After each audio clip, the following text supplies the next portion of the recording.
Les décideurs de la finance avec Frédéric Buzarret, le responsable de la gestion action de Dexia AM. Bonjour Frédéric. Bonjour Thomas. Je suis heureux de vous retrouver sur ce plateau.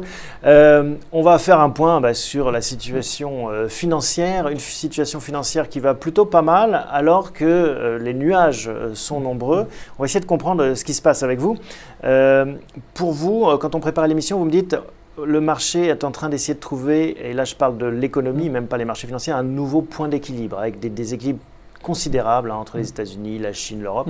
C'est ça l'enjeu, la problématique, trouver un équilibre? Oui, les marchés cherchent de façon générale un équilibre. On a vu que pendant un certain temps, on avait ce qu'on appelait le Goldilocks, forte croissance, faible inflation, qui finalement a créé une crise financière systémique. Donc aujourd'hui, on voit qu'on a, d'un point de vue de microéconomie, des super profits, mais qui cohabitent avec des risques macro globaux, que ce soit le retour de l'inflation dans les pays émergents et peut-être demain dans les pays développés, et aussi des problèmes de dette d'État. Et donc le marché ne sait pas comment se positionner, il est en train de digérer toutes ces informations, ce qui peut expliquer un peu cette fébrilité où on voit que le marché change d'avis un peu régulièrement. Parce qu'on se rappelle, les épisodes précédents, on avait un gros problème de risque de faillite privée qu'on a finalement nationalisé, on a fait passer la dette à l'État et on se retrouve avec le contraire en fait. Et l'État doit financer finalement la sortie de ce mur de dette.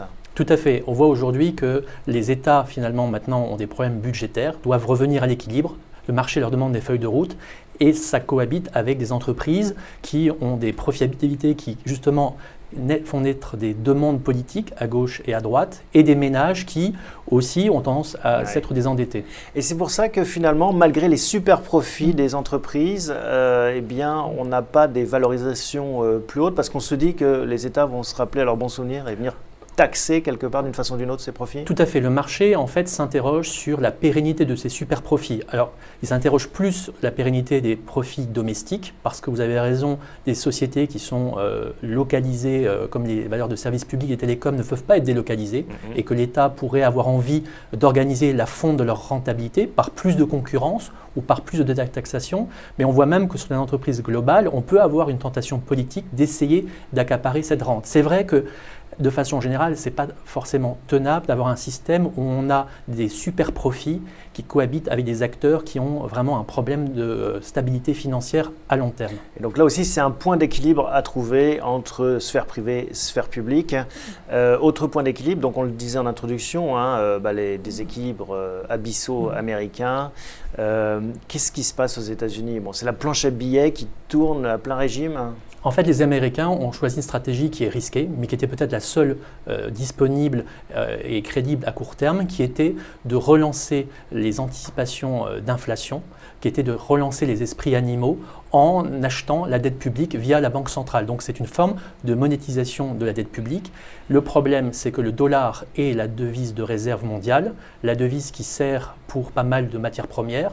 Donc les Américains ont réussi à faire remonter la bourse de New York, et c'est important parce qu'un Américain sur deux a des actions, donc ça crée un effet richesse. Ça, c'est l'aspect positif. L'aspect négatif, c'est que ça fait baisser le dollar, monter le prix du pétrole, et que donc à terme, les effets négatifs, les effets secondaires de cette thérapie de choc peuvent aboutir à un effet de récession nouveau à venir pour l'économie américaine. Et c'est ce qu'on commence à voir, en tout cas ce que dit Ben Bernanke en disant croissance qui ralentit, inflation qui remonte.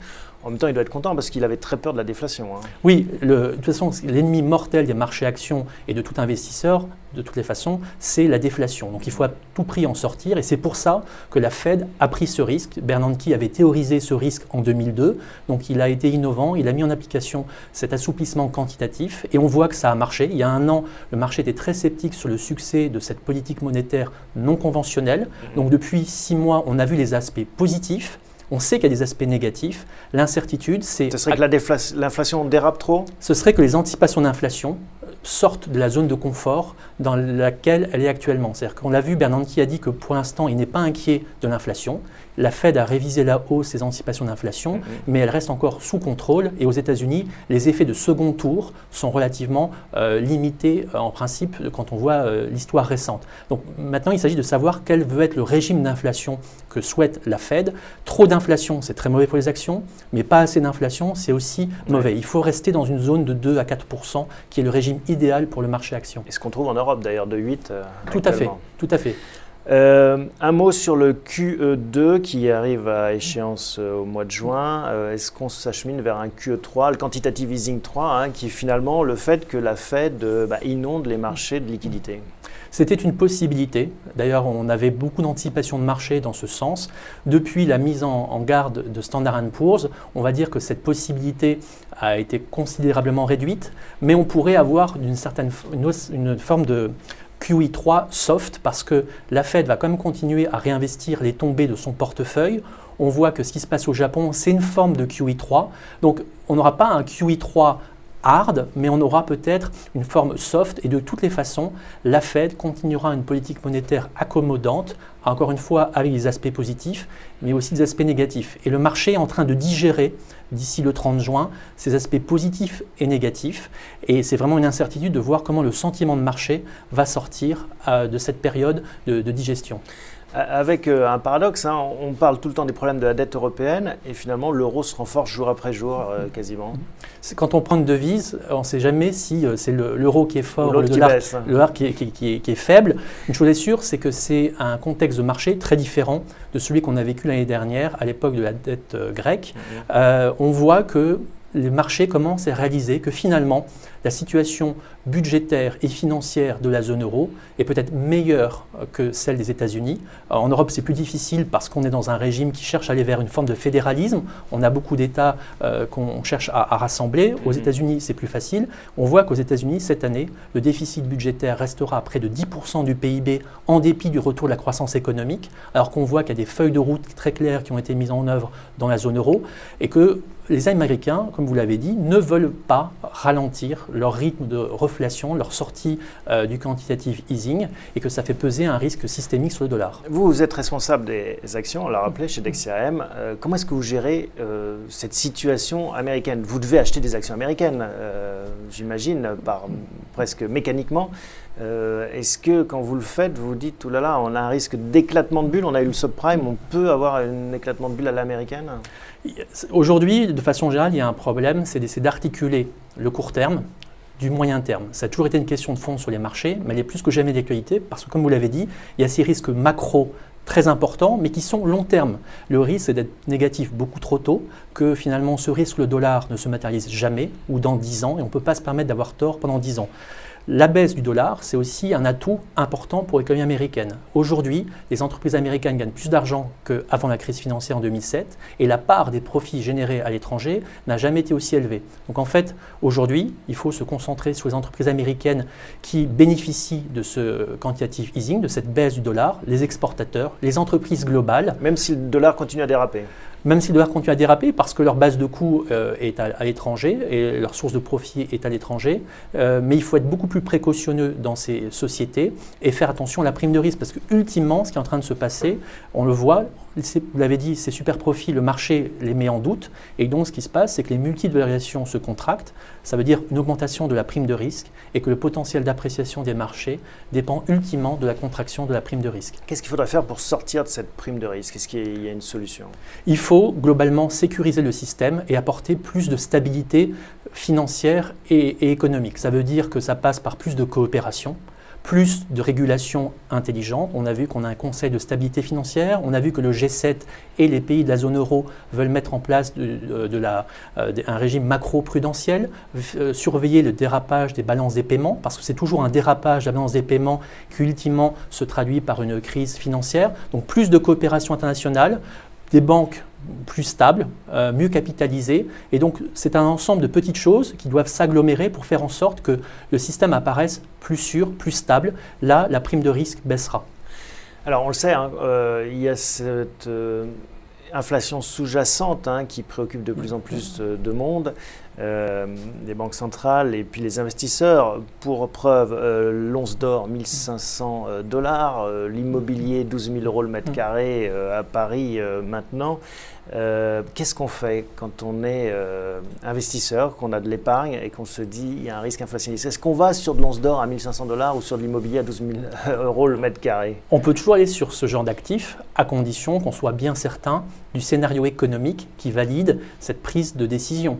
Si on va acheter de l'or à 1 500 $ et qu'on table sur la hausse du prix de l'or, il faut être conscient que l'or est un actif qui peut être nihiliste, c'est-à-dire que plus l'once d'or monte, plus il reflète des doutes sur la pérennité du système économique mondial et qu'au bout d'un certain temps, acheter de l'or revient à miser contre le système, ce qui est psychologiquement très difficile à assumer. C'est comme shorter une action en fait. Tout à fait. Donc, il faut avoir la trempe d'un hedge fund. Il faut être capable d'assumer psychologiquement ça, de pouvoir dormir la nuit, être bien conscient de ce que ça implique comme hypothèse. Pareil pour l'immobilier. Est-ce qu'on peut avoir un prix de l'immobilier qui monte de façon stratosphérique, sans reprise économique durable, avec des ménages qui n'ont pas une solvabilité qui s'améliore? Donc finalement, il faut faire attention aux risques extrêmes, ces fameux black swan, ces risques imprévisibles mais qui peuvent se produire. Il faut toujours essayer de regarder la prime de risque classe d'actifs par classe d'actifs, les hypothèses, la valorisation. Aujourd'hui, les actions sont des actifs réels et donc bénéficient d'un régime d'inflation maîtrisé entre 2 et 4%. Et le paradoxe aujourd'hui, c'est qu'il n'y a jamais eu aussi peu d'appétence pour le marché action, alors que le marché action n'a jamais été aussi bon marché et que les entreprises n'ont jamais eu une situation financière aussi saine.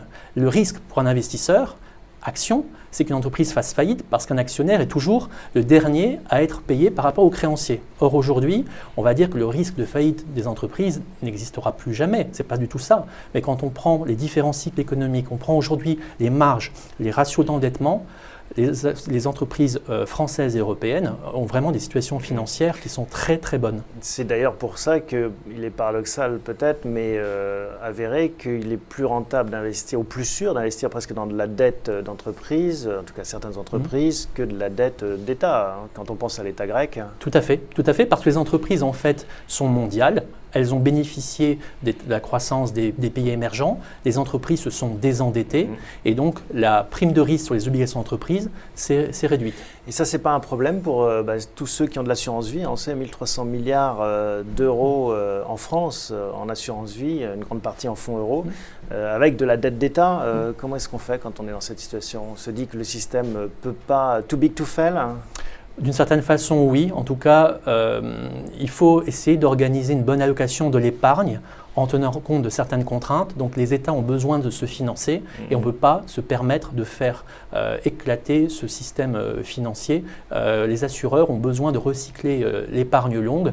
Après, il faudrait se demander quelle serait la bonne allocation pour un assureur entre les actions et les obligations. Donc si je vous entends bien, vous prêchez quand même pour votre paroisse. Les actions actuellement, ça reste une vraie thématique, même si on est dans un marché complètement horizontal qui fait 4100, 3007, 4100, 3007. C'est pas un peu illogique qu'on ait cette consolidation. On a eu ce fort rebond depuis mars 2009. Il faut quand même voir que beaucoup de gens doutaient de la capacité de rebond du marché. Donc là, le marché est en phase de transition. C'est plutôt sain qui consolide. Maintenant, il faudra voir si on sort par le haut ou par le bas. Encore une fois, le paradoxe aujourd'hui… On peut rester comme ça longtemps ? On peut rester comme ça longtemps, aussi longtemps que le marché n'a pas de visibilité sur le point qu'on mentionnait, qui était la capacité d'organiser un système plus sûr et plus stable. Pour sortir de cette prime de risque. Pour sortir de cette prime de risque. En tout cas, la baisser. Faire baisser la prime de risque. La prime de risque, elle ne va pas s'effondrer, mais en tout cas, elle a besoin de trouver un nouveau régime de croisière. Dernière question, Frédéric. Les actions qui vous plaisent en ce moment ? Les actions qui nous plaisent, ce sont les actions de croissance, pas la croissance à n'importe quel prix, parce que ce qui nous a un peu gêné au cours des derniers mois, c'est qu'on a eu une telle peur sur la déflation en 2010 que le marché est tombé complètement amoureux des Schneider, des LVMH, qui sont clairement des valeurs de fonds de portefeuille, mais là aussi, dans un marché, vous l'avez dit, qui est tactique, avec des trading ranges, il faut peut-être aussi soigner le point d'entrée de ces sociétés de croissance liées aux pays émergents pour aller sur des sociétés qui, à court terme, ont des primes de risque trop élevées et qui doivent se contracter. Donc on a aujourd'hui envie d'avoir quelques banques qui ont, comme BNP Paribas, une valorisation attractive, qui génèrent des bons cash flows, des sociétés comme Saint-Gobain, même Alcatel semble intéressante, pour aller à terme de nouveau sur les valeurs pays émergents. Mais à court terme, on a un marché qui est beaucoup plus indécis entre les valeurs défensives et les valeurs liées aux pays émergents. Et ce qu'il faut, c'est trouver le bon équilibre entre les deux. Merci pour vos lumières, Frédéric, et puis à très bientôt. Merci.